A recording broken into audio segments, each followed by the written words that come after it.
आत्मा। क्या आत्मा वास्तविकता में होती है? आत्मा का लक्ष्य क्या है? क्या मुक्ति ही इसका लक्ष्य है? भूत, प्रेत, देवता, क्या ये सभी आत्मा के ही अभिप्राय हैं? नमस्कार, मेरा नाम है रोशन और आज की इस वीडियो के अंदर हम इन सभी बातों पे चर्चा करने वाले हैं और कोशिश करेंगे अच्छे से अच्छे प्रश्नों को उठाने की, जिससे हमें वास्तविक सत्य तक पहुंचने का एक रास्ता मिल सके। प्रश्न से इसलिए क्योंकि प्रश्न ही एकमात्र रास्ता है जो हमें वास्तविक सत्य तक पहुंचाता है। प्रश्न ही एक जरिया है जो हमें सत्य के निकट और निकट लेकर के जाने की क्षमता रखता है। जवाब तो उलझाने वाले होते हैं। ये हमें कहीं और की जगह कहीं और ले जाते हैं। प्रश्न में ही वो शक्ति है जो कि किसी भी उत्तर को काट करके सही मार्ग पे दोबारा वापस ला सकते हैं। आत्मा। तो मित्रों, आत्मा क्या है? क्या मृत्यु के बाद जो शरीर से अलग हो जाए वही आत्मा है? क्या जो शरीर से निकली हुई किसी भी प्राणी की ऊर्जा, उसे हम आत्मा कहते हैं?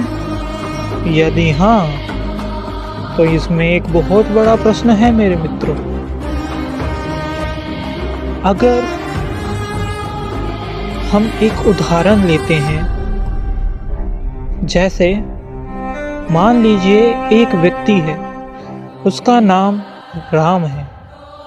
उससे पिछले जन्म में उसका नाम श्याम था। उससे पिछले जन्म में उसका नाम गोविंद था। तो मेरे मित्र, गोविंद की आत्मा अगर मुक्त हुई, शरीर को उसने त्यागा, तो क्या वो गोविंद की आत्मा थी? फिर उसने जब श्याम का शरीर धारण किया और उसकी जीवन को जिया, उसके मृत्यु के पश्चात उस आत्मा पे किसका अधिकार हुआ? गोविंद का या श्याम का? उसके उपरांत उसने जब राम का देह धारण किया, तो अब ये आत्मा किसकी जानी जाए? गोविंद की, श्याम की या राम की? ये एक प्रश्न है मेरे मित्र। आत्मा शरीर की है या आत्मा का शरीर? यदि हम कहें आत्मा का शरीर होता है, तो ये आत्मा की एक लगातार चलने वाली प्रक्रिया, जिसके अंदर वो अनेकानेक शरीर को धारण करती है। क्या ये यात्रा कहाँ तक जाती है? शास्त्रों का मत है कि ये यात्रा मुक्ति की ओर जाती है। मुक्ति की ओर एक आत्मा आखिर क्यों जाना चाहती है? ये आपको लग सकता है कि एक बेतुका प्रश्न है, क्योंकि आत्मा का स्वभाव है मुक्ति की ओर जाना। पर इसमें मेरा एक प्रश्न है, यदि आत्मा वास्तविकता में मुक्ति चाहती है, तो इस सृष्टि के बनने से पहले आत्मा मुक्त ही थी, और इस सृष्टि के खत्म होने के बाद भी आत्मा मुक्त ही होगी।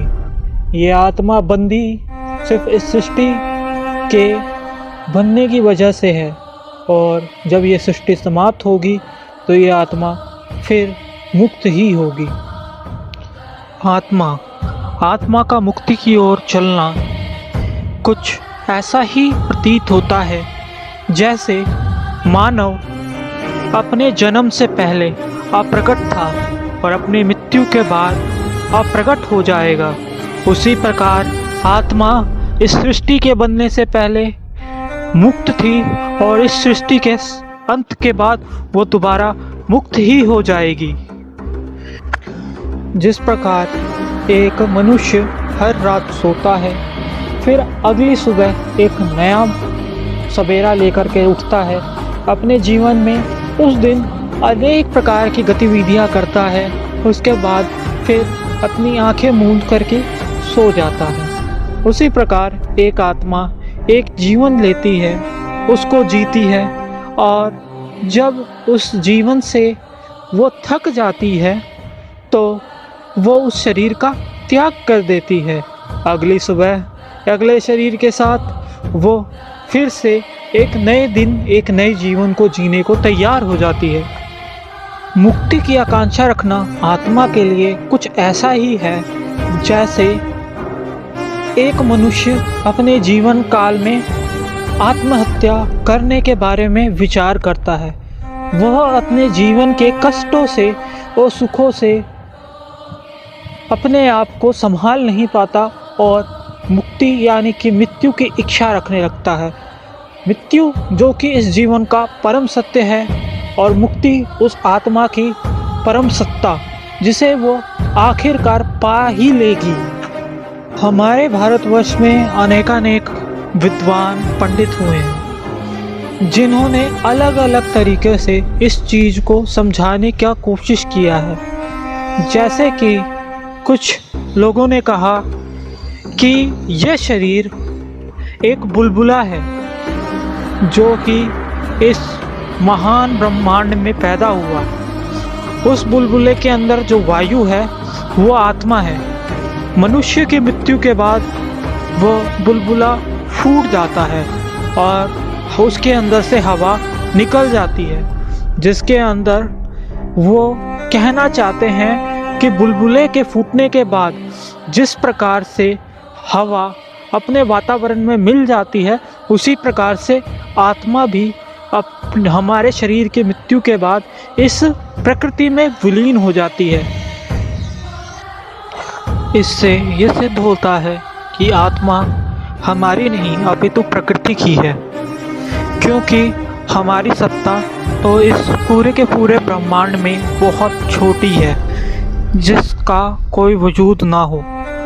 पर यह आत्मा न जाने कितने जन्म ले रही है और न जाने कितने जन्म ले चुकी है और न जाने और कितने जन्म लेगी।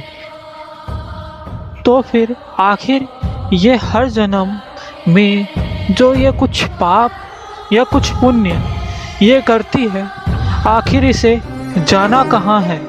ये आखिर इतने जन्म ले ही क्यों रही है जब अंत में मुक्ति ही मिलनी है? क्या है कारण इस आत्मा के बार बार प्रकट होने का?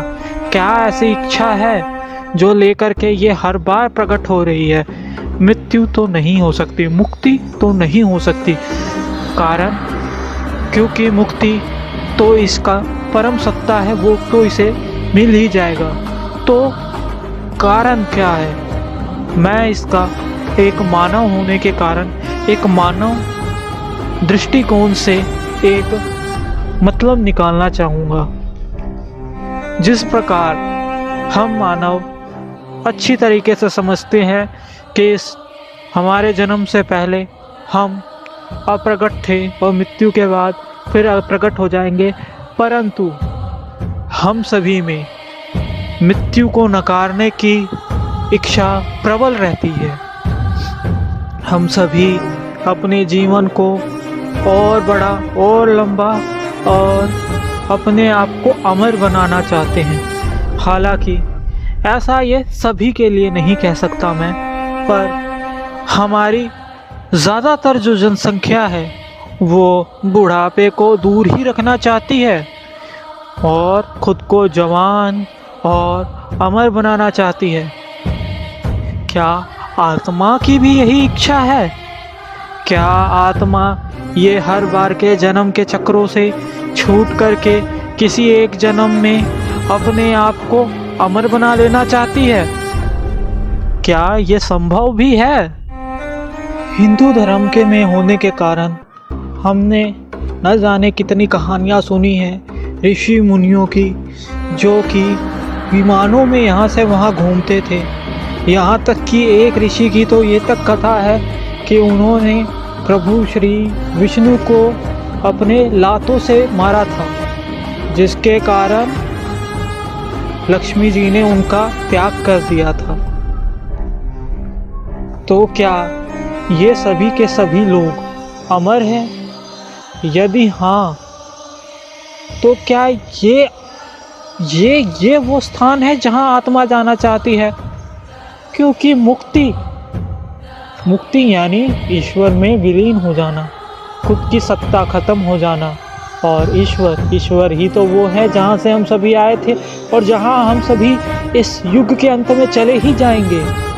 परंतु उन महान ऋषि मुनियों ने खुद को अमर बनाया,